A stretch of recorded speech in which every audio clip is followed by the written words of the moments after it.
What's going on, guys? Today we're going to be disassembling the top part of my motor, the carburetor, and the intake manifold for me.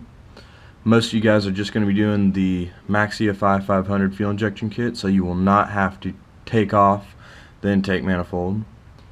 Let's get started. First thing you want to do, start with the air filter.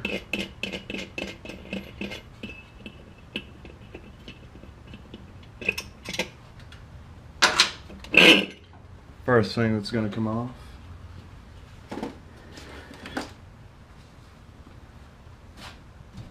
Next thing, you're going to want to take off your fuel line. This is just the order I'm doing it in. You know how to do it this order. Doesn't matter.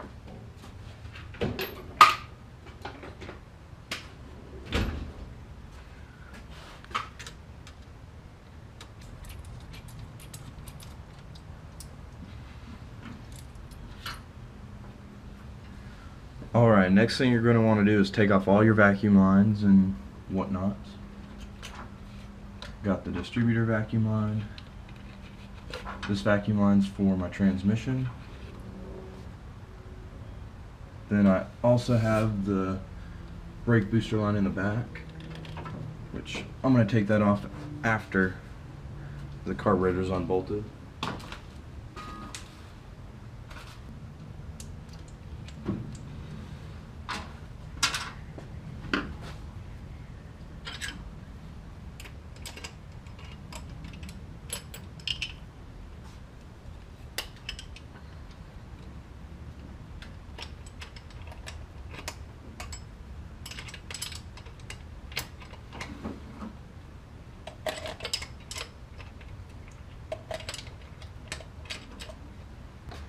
Also, if you have the correct tools, helps a lot better.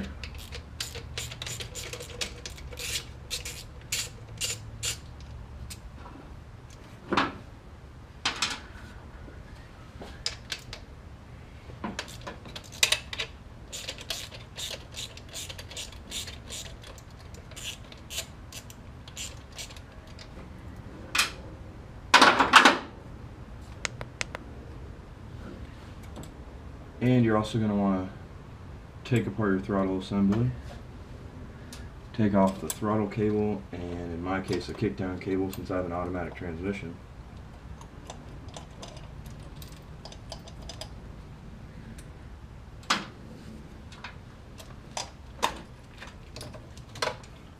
All that stuff is off.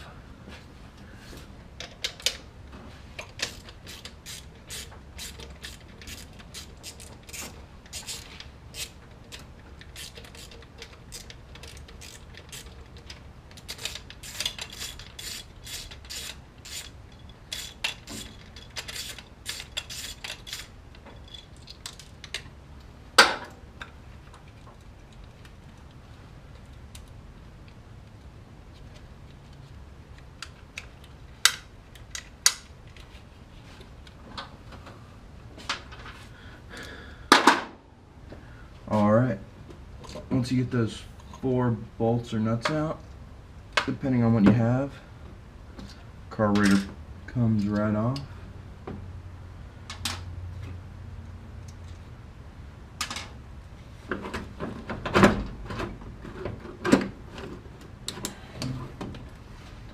There you go.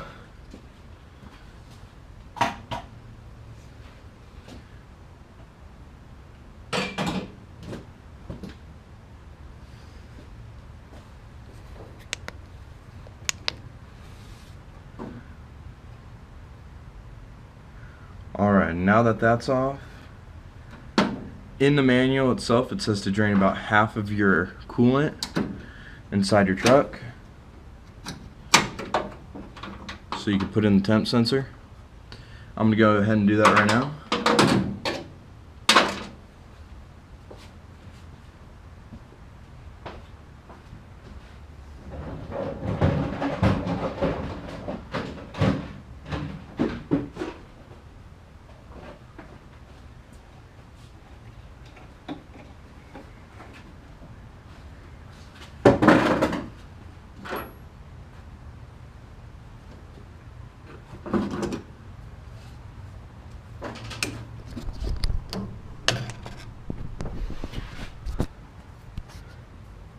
on my truck, if you could see that, which you can't.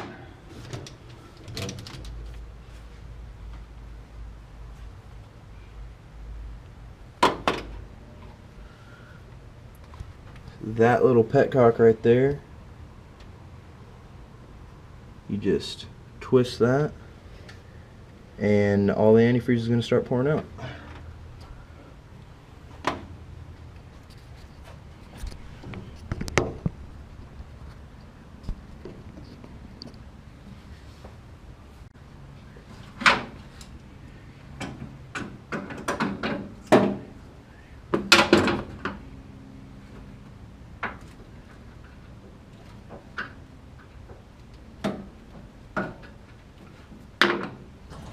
Alright, next thing you're going to want to do while you're waiting for the antifreeze to come out is go ahead and take off the upper tube.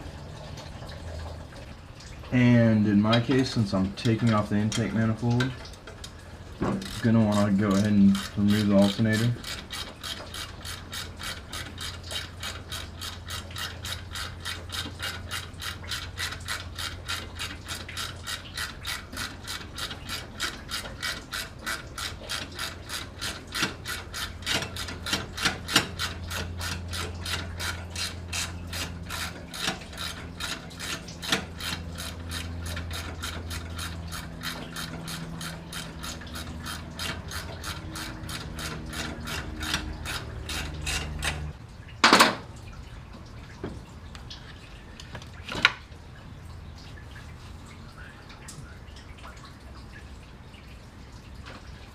And should be about half of my antifreeze so far. I'm going to go ahead and close the petcock. Next thing you're going to want to do is take off the heater hoses.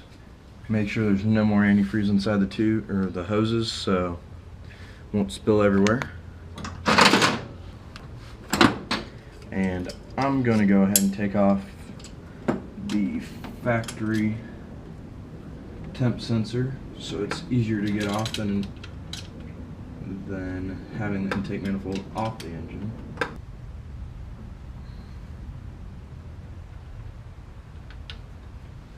Alright, and now I'm going to set the motor at top dead center, so when I take out my distributor, I can put it straight back in the way it was and not have to deal with any timing issues. So there's a couple different ways you can put your motor at top dead center. I'm going to do basically a combination of both. So basically there's a couple different ways you could put your motor at top dead center. The way I'm going to do it is by taking off the distributor. Alright, so there's a couple different ways you could put the motor at top dead center. One of the easiest, you have a push button starter like this that you connect from the power cable on the starter to the starter switch, the little wire that goes on there. And as you can see, if you have the ground hooked up, works a lot better, but hit the button and it'll turn over the motor.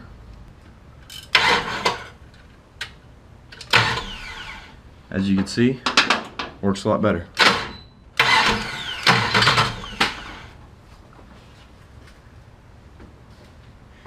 And what you're going to want to do is take your finger,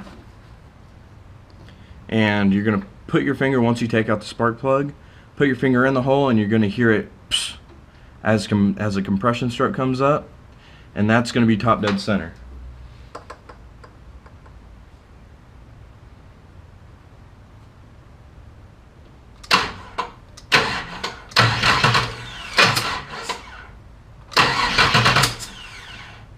So right there is top dead center, and as you can see, the rotor on the distributor cap is facing towards the #1 cylinder.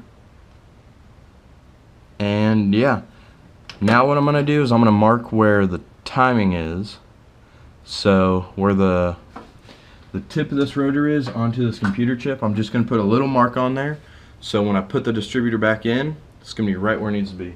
So once you have that at top dead center, what you're going to want to do is take a little marker and mark it. Now you're ready to loosen up and take out your distributor. And make sure you're going to want to unplug your battery so you cannot accidentally bump over the starter, because then you will have to spend a lot of time and put the motor back at top dead center, and it's just a pain. Alright, now that your distributor's out, you are ready to take off your intake manifold. Alright, so now that you have all the intake manifold bolts out, now you have the fun part of prying it off there with all the gasket sealer and everything.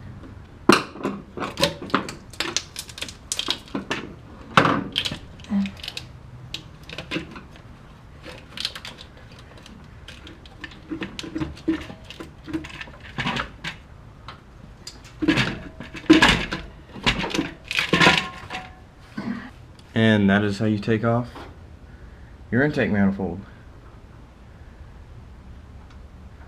Now what you're going to have to do is scrape off all the gasket, put some paper towels in there to make sure that you don't get anything in there and ruin the oil journals inside of your motor.